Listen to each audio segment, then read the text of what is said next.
Hello everyone, সকলকে welcome করছি আরও একটি নতুন রেসিপি দেখার জন্য। আজকের রেসিপিটার নাম হচ্ছে গিয়ে তেলকুই। কি ভাবছেন, তেল ছাড়া রেসিপি? তেলকুই না, একদমই না। তেল দিয়ে, বরং তেলে ঝালে একদম মাখু মাখু করে খুব সুন্দর একটা রেসিপি শেয়ার করছি। আশা করছি আপনাদের সকলের ভালো লাগবে। তো আমি এত বেশি বকবক না করে, দেখতেই পারছেন আমি ভালো মতো কই মাছ দিয়ে ভাত খাচ্ছি। তার মানে আজকের রেসিপিটা কই মাছ দিয়েই করছি। গরম গরম ভাতের সাথে এই রেসিপিটা এত জমে যায়, অতিথি আপ্যায়নে কিন্তু একদম ফার্স্টেই রাখতে পারেন, সবাই খুশি হবে। তো এত কথা না বাড়িয়ে চলে যাচ্ছি মূল রেসিপিতে। নিয়ে নিলাম এখানে দেশি কিছু কই মাছ, ভালো মতো আমি কেটে তারপরে হচ্ছে গিয়ে একদম লবণ দিয়ে খুব সুন্দর মতো ধুয়ে নিয়েছি। ধুয়ে নেওয়ার পরে আমি এখানে কিছু জিনিস অ্যাড করব। আজকে আমি কোনো ধরনের কোনো গুঁড়া মশলা ইউজ করব না, সম্পূর্ণ বাটা মশলাই দিব। এখানে দিয়ে দিব হলুদ আর হচ্ছে গিয়ে লবণ। তবে হ্যাঁ, একদম আজকে গুঁড়ো হলুদ ব্যবহার করব না, গুঁড়ো কোনো মশলাই ব্যবহার করব না। হলুদ বাটা দিলাম এখানে সামান্য পরিমাণে। হলুদ যদি আমরা বেটে দেই, কাঁচা হলুদ, তাহলে কিন্তু খুব বেশি একটা লাগে না। তো এই যে আমি হলুদ বাটতে বাটতে আমার হাত একদম হলুদ হয়ে গেছে। এখানে হলুদ বাটা আর হচ্ছে গিয়ে লবণ দিয়ে দিলাম। সম্পূর্ণ রান্নাটাই আমি করব হচ্ছে গিয়ে আজকে বাটা মশলা দিয়ে। আর বাটা মশলার রান্না কিন্তু আমরা সবাই জানি সচরাচর খুব বেশি ভালো লাগে খেতে। এখানে হলুদ আর হচ্ছে গিয়ে লবণ দিয়ে মাছটাকে খুব ভালো মতো মেখে নিয়েছি। এখানে আমি নিয়ে নিলাম খাঁটি সরিষার তেল। আজকে আমি পুরো রান্নাটা সরিষার তেলেই করব। আর তেলকুই রান্নাতে সরিষার তেল দিয়ে যদি রান্নাটা করা হয়, তাহলে কিন্তু বেশ ভালো লাগে খেতে। এখানে আমি একটা ফ্রাই প্যান বসিয়ে দিলাম আর ফ্রাই প্যানে দিয়ে দিলাম তেল। সরিষার তেল দিয়ে রান্না করলে অনেকেই বলেন যে অনেক বেশি ঝাঁজ লাগে।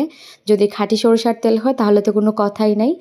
এই ক্ষেত্রে একটা টিপস আছে, সেটা হচ্ছে গিয়ে সরষের তেলটাকে এই যে একদম ধোঁয়া ওঠা পর্যন্ত, দেখতেই পাচ্ছেন প্যানের উপর থেকে একদম ধোঁয়া বের হচ্ছে, এইটুকু পর্যন্ত গরম করে নিতে হবে। গরম করার পরে এবার আমরা মাছ দিব বা অন্য কিছু দিব। ট্রাস্ট মি, একদমই কোনো ঝাঁঝালো ফ্লেভার আসবে না। তো এখানে আমি দিয়ে দিলাম মাছগুলো। দেওয়ার পরে আমি উল্টে পাল্টে মাছগুলোকে খুব সুন্দর মতো লাল লাল করে ভেজে নিব। আর হ্যাঁ, এইরকম ছোটো ছোটো কই মাছ ভাজা কিন্তু এমনিতেও গরম ভাতের সাথে বেশ ভালোই লাগে। আর সেই সাথে যদি এরকম তেল কই হয়, তাহলে তো আর কোনো কথাই নেই। মাছগুলোকে এক পার্ট হয়ে যাওয়ার পরে আমি আরেক পার্ট খুব ভালো মতো উল্টে দিচ্ছি। উল্টে পাল্টে দিয়ে একদম লাল লাল করে, দেখতেই পাচ্ছেন মুচমুচে করে আমি মাছগুলোকে ভেজে নামিয়ে নিব। আর হ্যাঁ, কালারটাও কিন্তু বেশ সুন্দর হয়েছে বাটা মশলা হওয়াতে। এবার এখানে শুকনা মরিচ নিয়ে নিলাম প্রায় 8-10টার মতো। একটু ঝাল ঝাল করব, সেজন্য মরিচটা যার যার পরিমাপ অনুযায়ী দিলেই হবে। আমার একটু ঝাল ভালো লাগে, আর তেলকুই রেসিপিটাতে একটু ঝাল বেশি খাওয়া হয়। তো এখানে মাছ ভাজার তেলেই আমি দিয়ে দিলাম হচ্ছে গিয়ে পেঁয়াজ কুচি, একটু বেশি পরিমাণেই দিলাম।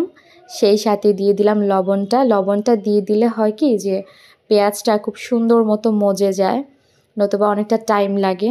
তো এখানে আমি লবণটা দেওয়ার পর একটু নাড়াচাড়া করে পেঁয়াজটা যখন ব্রাউন কালার হয়ে আসবে সামান্য পরিমাণে, বেশি পুড়িয়ে ফেললে ভালো লাগবে না, এখানে দিয়ে দিলাম হচ্ছে গিয়ে আমি হলুদ আর মরিচ বেটে রেখেছিলাম, হলুদ আর মরিচ বাটা। সেই সাথে আমি দিয়ে দিব এখানে হচ্ছে গিয়ে আদা আর হচ্ছে গিয়ে জিরা বাটা। আদা আর জিরা বাটা দেওয়ার পরে এখানে আমি খুব ভালো মতো নাড়াচাড়া করে নিচ্ছি। আর হ্যাঁ, আদা জিরা বাটাটা মাস্ট ইম্পর্ট্যান্ট, যে কোনো মাছ ভুনাতেই ভালো লাগে। আর যদি এভাবে বাটা দেওয়া যায় তাহলে তার কোনো কথাই নেই। এবার একটু ঢাকনা দিয়ে ঢেকে আমি মশলাটাকে একদম কষিয়ে নিব, তেল উপরে ছেড়ে দেওয়া পর্যন্ত। এই যে দেখতেই পাচ্ছেন তেল একদমই উপরে ছেড়ে দিয়েছে, আর মশলাটা খুব ভালো মতো কষিয়ে নিচ্ছি। মশলা যদি ভালো মতো কষানো হয় তাহলে কিন্তু রান্নার টেস্ট দ্বিগুণ বেড়ে যায়। এবার মশলাটা কষানো হয়ে গেছে, আমি দিয়ে দিলাম হচ্ছে গিয়ে মাছ, একদম মুচমুচে মাছগুলো। দেওয়ার পরে মশলার গায়ে ভালো মতো আমি মাছ সুন্দর করে মাখিয়ে নিলাম, বা মাছের গায়ে মশলা মাখিয়ে নিলাম, যেটাই বলেন না কেন।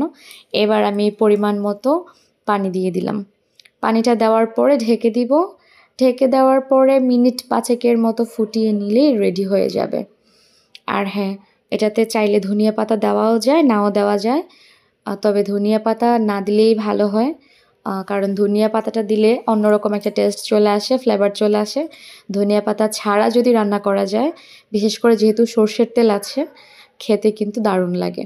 ব্যাস হয়ে গেছে আমার রান্না। এবার আমি গিয়ে এটাকে নামিয়ে নিব। এই যে নামিয়ে নিলাম। গরম গরম তেলকই দেখতে যতটা সুন্দর, খেতে কিন্তু তার চেয়ে দ্বিগুণ বেশি ভালো লাগে। অতিথি আপ্যায়ন হোক বা গিয়ে বাসায় মাঝে মধ্যে যখন আমাদের ছোটো মাছ খেতে ইচ্ছে করে, আমরা এরকম কই মাছ এনে রান্না করে নিতেই পারি। অনেক দিনের স্বাদ মুখে চলে আসবে, পুরনো স্বাদ। তো আজকে এই পর্যন্তই। ভালো লাগলে লাইক কমেন্ট করে সাথেই থাকবেন।